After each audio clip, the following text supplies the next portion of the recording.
오늘 하나님께서 저희들에게 주시는 말씀은 구약 성경의 시편의 세 구절을 우리가 읽도록 하겠습니다. 먼저 시편 37편 16절 말씀, 그리고 시편 63편 3절 말씀, 그리고 시편 84편 10절 말씀입니다. 시편 37편 16절 말씀 먼저 같이 한 목소리로 읽겠습니다. 의인의 적은 소유가 악인의 풍부함보다 낫도다. 다음에 시편 63편 3절은 구약성경 846면에 있습니다. 같이 또 한 목소리로 읽겠습니다. 주의 인자하심이 생명보다 나음으로 내 입술이 주를 찬양할 것이라. 아멘. 우리 마지막으로 시편 84편 10절 말씀은 구약성경 864면에 있습니다. 다 같이 봉독하겠습니다. 주의 궁정에서의 한날이 다른 곳에서의 첫날보다 나은즉 악인의 장막에 사는 것보다 내 하나님의 성전 문지기로 있는 것이 좋사오니. 아멘. 내 생일은 아니지만 교회의 생일이 곧 나의 생일과 같은 것이죠. 우리가 생일 축하를 할 때 보면요, 어린아이들은 자기 생일을 굉장히 기다리는 아이들이 있습니다. 어떤 아이들은요, 달력에다가 표시를 해놓습니다.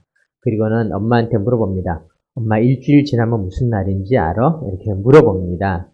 그래서 엄마도 알고 있지만은 모르는 척합니다. 글쎄 모르겠는데 무슨 날인가 이러면서 아이들은 자기 생일이 오는 날을 손꼽아 기다리고 생일 선물을 받는 것을 기뻐하는 것입니다.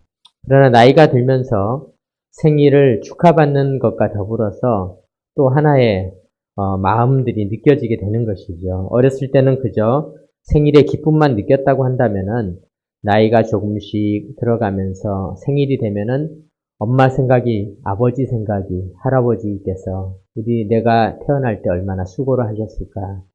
나를 기르기 위해서 얼마나 애쓰셨을까? 내가 이 나이가 되도록 얼마나 많이 기도를 해주셨을까? 우리가 이제 그런 생각들을 하게 되는데, 이제 그것을 철이 들었다. 이제 우리가 이렇게 표현을 하게 되는데요. 우리 교회도 어떻게 보면은 마냥 축하를 받을 만한 나이는 이제 조금 지나지 않았는가. 53주년이 되었으니까 제법 교회로서도 나이가 들어가게 되면은 우리는 축하하고 감사하는 일과 더불어서 한편으로는 우리가 오늘 이렇게 예배를 드리게 되어지는데 처음 교회를 시작하신 분들은 얼마나 헌신하셨을까. 아무것도 없는 곳에 예배당을 짓기 위해서 얼마나 수고를 하셨을까. 아무것도 없었던 그 자리에서 교회가 이렇게 조금씩 체계를 잡아가도록 얼마나 헌신하셨을까, 얼마나 기도하셨을까. 우리가 이제 그런 고마움들도 다시 한번 생각해 보면서 우리가 생일이라고 하는 것은 기쁘고 즐겁고 축하를 받는 자리이기도 하지만은 동시에 감사를 드리는 자리이기도 하다. 또 하나님께서 우리를 53년간 지켜주셨습니다. 교회도 우리가 하나님의 교회는 계속 이어지기는 하지만은 때때로 보면요, 개척교회들이 그렇게 다 생존해서 53주년까지 맞이하는 것은 아닙니다. 많은 교회들이 개척교회를 시작하지만은 그 교회들 중에 어떤 교회들은 월세를 내지 못해서 문을 닫기도 하고 또 교회가 조금 부흥하는 차에 여러 가지 문제가 생기고 분쟁이 생겨서 교회가 흩어지기도 하고 또 교회가 있었던 지역이 여러 가지 변화를 맞이하게 되면서 그 교회가 이렇게 사라지기도 하고 이런 일들을 종종 보게 됩니다. 저도 제가 이렇게 목회를 하면서 94년부터 이렇게 목회를 했으니까 이제 31년 정도 이제 목회를 하게 되는데 종종 어떤 분들이 서류를 떼러 올 때가 많이 있습니다. 그래서 제가 이제 물어봅니다. 그러면은 세례 증명서를 띄어야 되는데 어느 교회 다니셨습니까? 제가 어느 교회 다녔습니다. 그런데 일주일 후에 슬픈 표정으로 왔어요. 아니, 세례 증명서는 떼어오지 않고 어떻게 됐습니까? 교회가 없어졌어요. 제가 세례받았던 교회 전화를 해봤더니 교회가 없어지고 전화도 없어지고 찾을 수가 없습니다. 어떻게 하죠? 세례증명서를 띄워야 되는데 어떻게 합니까? 그런 고민을 이야기합니다. 그래서 제가 말씀드렸습니다. 걱정하지 않으셔도 됩니다. 확인만 된다면은 세례증명서를 꼭 그 교회에서 떼어야 되는 게 아니라 우리 교회에서 세례교인임을 증명합니다. 다만 이제 세례받았던 목사님과 날짜를 정확하게 아시면 제가 확인을 해보겠습니다. 왜냐하면은 각 교회 이외에 노회가 있어서 이 노회가 또 여러 가지 자료들을 다 가지고 있기 때문에 확인을 하면 가능합니다. 제가 이렇게 알려드리게 되는 것이죠. 그러면서 생각해 봅니다. 이렇게 교회가 53년간 지속된 것은 쉬운 일이 아니구나. 종종 교회가 시작은 잘 했지만은 때때로는 교회가 이렇게 지속되지 못하는 것도 있구나. 그런 생각을 해봅니다. 그래서 저는 우리가 인생을 살아가면서 우리가 여러 가지 다짐을 하게 되지만은 특별히 우리 교회가 다음 세대에게 조금 더 우리가 나이가 들면서 해줄 수 있는 게 무엇이겠습니까? 최고의 교회가 되기는 어렵겠지만은 최고의 시설을 물려줄 수는 없겠지만은 그래도 우리의 선배들이 해주셨던 것보다도 조금 더 나은 환경을 우리 다음 세대에게 우리의 선배들이 했던 것보다도 조금 더 좋은 것을 우리 후배들에게 남겨준다면은 그렇다면은 우리 교회가 그래도 하나님께 칭찬을 받지 않을까 그런 생각을 해보게 됩니다. 오늘 본문 말씀은 더 나은 것 이런 제목을 한번 정해보았습니다. 성경 시편에 보면은 더 나은 것, 더 나은 것이라는 그 나은 것이 있다라는 것을 알려주는 구절들이 있는데 그 중에 세 구절을 한번 뽑아서 함께 은혜를 나누고자 합니다. 먼저 첫 번째 읽었던 시편 37편 16절 말씀을 우리 다시 한번 찾으셔서 같이 한 목소리로 읽어보도록 하겠습니다.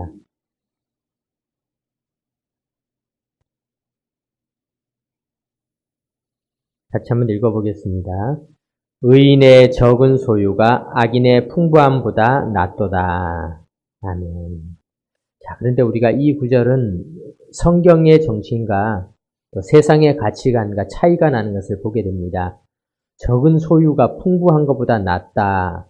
이것을 아마 우리가 사람들에게 이야기한다면 사람들이 그래 그러면은 네가 가지고 있는 1,000원이랑 내가 가지고 있는 예를 들어서 내가 가지고 있는 1,000원이랑 네가 가지고 있는 5만 원이랑 바꿀래? 그러면 우리가 그거는 좀 아니지 이렇게 생각을 하겠지만요.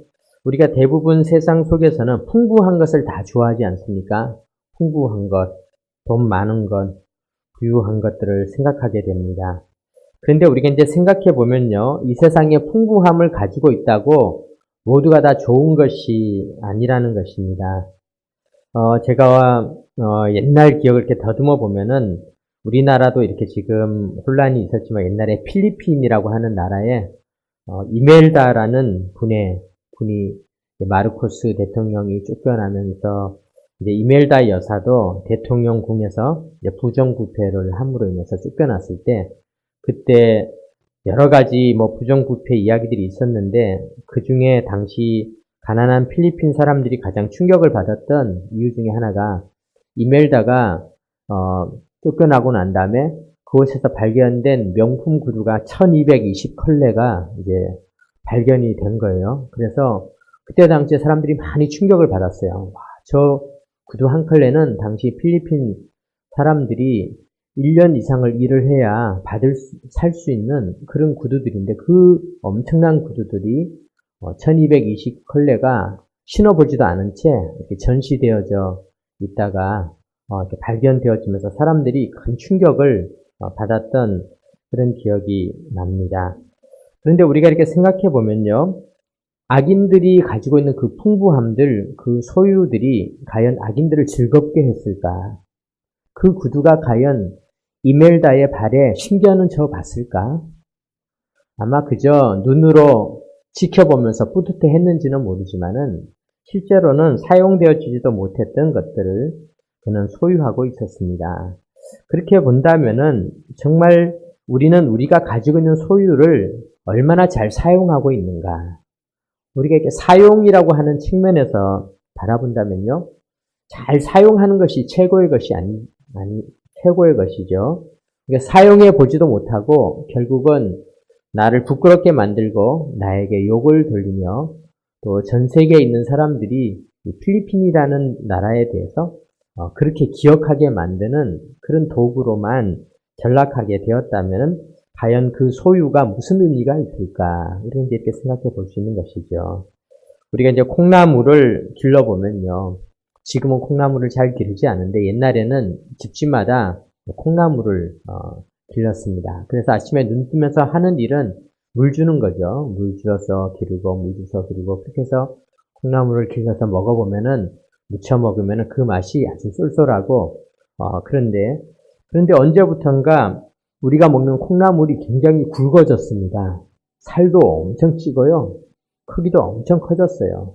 그런데 그 콩나물들에 대해서 정확한지는 모르겠지만 들려오는 말에 의하면은 콩나물을 그렇게 크게 만들기 위해서 그 콩도 어떤 특별한 그런 변형된 콩을 쓰고 또 그 그냥 물을 주는 것이 아니라 그 물이 정말 빨리 자랄 수 있는 그런 것들을 섞고 이렇게 해서 콩나물을 키운다. 그런 이야기를 이제 우리가 이렇게 들으면서 이렇게 생각해 볼 수 있습니다.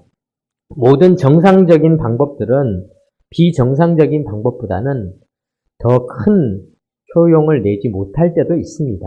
콩나물의 경우만 봐도요. 콩나물을 그냥 집에서 이렇게 정성껏 기르는 콩나물이 다 잘 될 것 같은데 생각해보면요. 촉진제를 넣고 이렇게 하는 콩나물보다는 오히려 더 커지지는 않습니다. 그래서 사람들은 유혹을 받게 되는 것입니다. 좀 더 키울 수 있는 방법이 없을까? 좀 더 기술이 들어가면은 뭔가 더 달라지지 않을까? 그렇게 해서 그 풍부를 찾으려고 하지만요. 그러나 사실은 그 풍부가 결코 그에게 진정한 풍부를 주지는 못한다는 것입니다. 그리고 또한 그 악인들이 누렸던 그 풍부함들이라고 하는 것은 결국은 악한 방법으로 얻어진 것들이 많이 있기 때문에 그것이 자신에게는 고통을 주는 도구로 다시 돌아오게 되는 경우들을 많이 경험하게 되는 것입니다. 사울이라고 하는 왕은 권력과 재산을 가졌잖아요.